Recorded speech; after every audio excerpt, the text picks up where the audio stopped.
Book 3, Chapter 2. The First Adventures of Sir Galahad.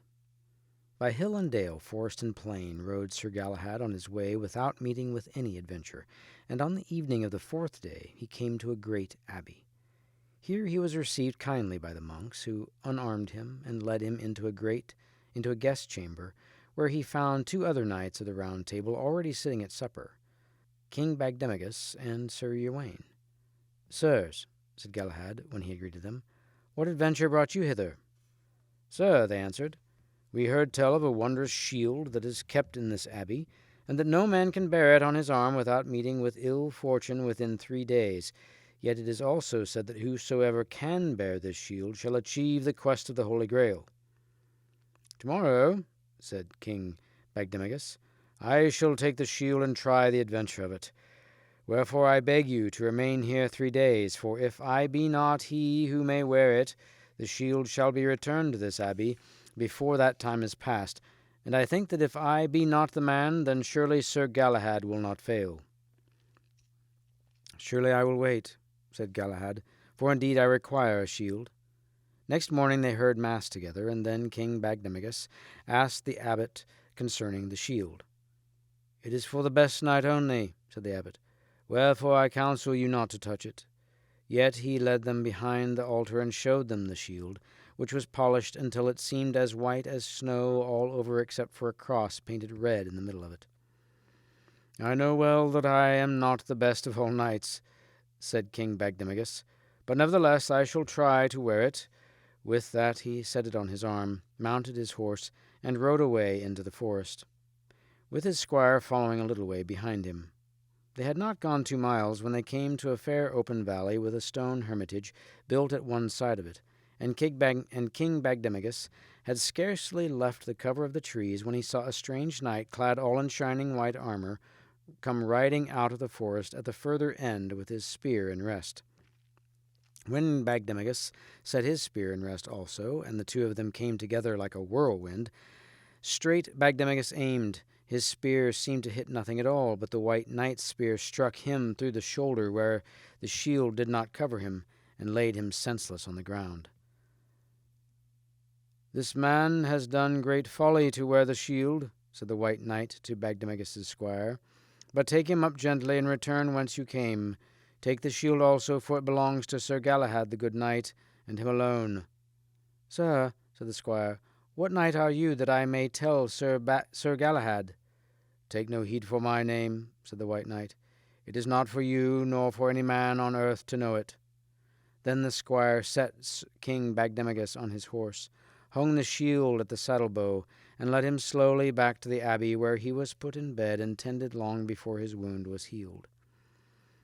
"Sir," said the squire to Galahad, "the white knight who overthrew King Bagdemagus sends you greeting, and bade me say that this shield is yours alone, and that, wearing it, you shall meet with great adventures."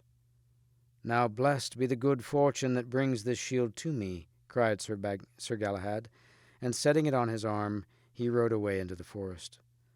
Before long he came to the glade of the stone hermitage, and there the white knight met him suddenly, coming out of the forest like a sunbeam, which is not there until the moment it is seen. "I greet you, sir, in the name of God," cried Galahad. "Tell me, I pray you, the marvels of the shield I bear." "For long has it hung in yonder abbey," said the white knight, "waiting there until the holy knight of Logres should come for it, and you are that man. More than 4 centuries ago that shield was fashioned in the city of Sarras in the Holy Land, and Joseph of Arimathea brought it with him to Britain upon the enchanted ship. When he lay dying, he drew the cross upon it with his own blood, and caused it to be hung behind the altar where you found it this day. Go forward now, Galahad, true knight of God, for your quest shall prosper." When the white knight had spoken all these words, he turned and rode swiftly away. Yet before ever he reached the forest edge, he was gone from sight as a sunbeam fades when a cloud passes over the sun. Galahad sat there lost in wonder, and while he did so, the squire, who had followed him from the abbey and heard what the white knight had said, came and knelt at his feet, crying, "Grant me one boon, noble Sir Galahad. Make me a knight, and let me ride with you on your quest. My name is Melias, and my father is the King of Denmark." Fair sir, answered Galahad, since you come of a race of kings, look to it that you set a good example to knighthood, for you ought to be a mirror to all chivalry, and therefore I will make you a knight forthwith, and you shall ride with me until some adventure parts us. So Galahad rode on his way with Sir Melias, but before long they came to a parting of the ways, and there a pilgrim met them and said, Sirs, you must choose now which road you will take. He who goes to the right comes easily to his journey's end, but by no prowess of his own. But he who rides down the left-hand road must win through, if he can, by showing his own strength and prowess. I'll take the left-hand way, cried Sir Melias, who was longing to show off his worth as a knight, and away he rode before Galahad could stop him. Deep into the forest he went, and before long he found a rich pavilion standing empty, and in it a golden crown hanging on a splendid throne, and a banquet set out upon a table. Melias dismounted, and helped himself to the meal. Then he took the golden crown, and was about to ride off again, when a knight came suddenly into view, shouting, Put down that golden circlet which is none of yours, and defend yourself.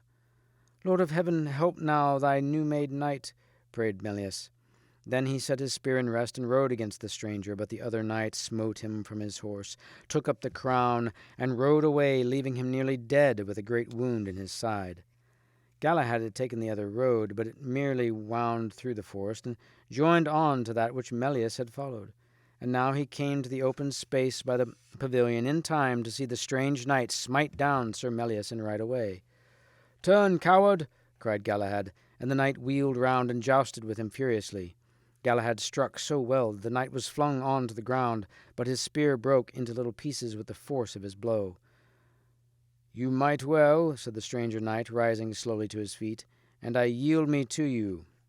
You fight well, said the stranger knight, rising slowly to his feet, and I yield me to you. Have no fear for this man whom I have overcome, for I will tend him here and cure the wound which I have given him. I am a hermit, though now I ride in armor and am skilled in such arts.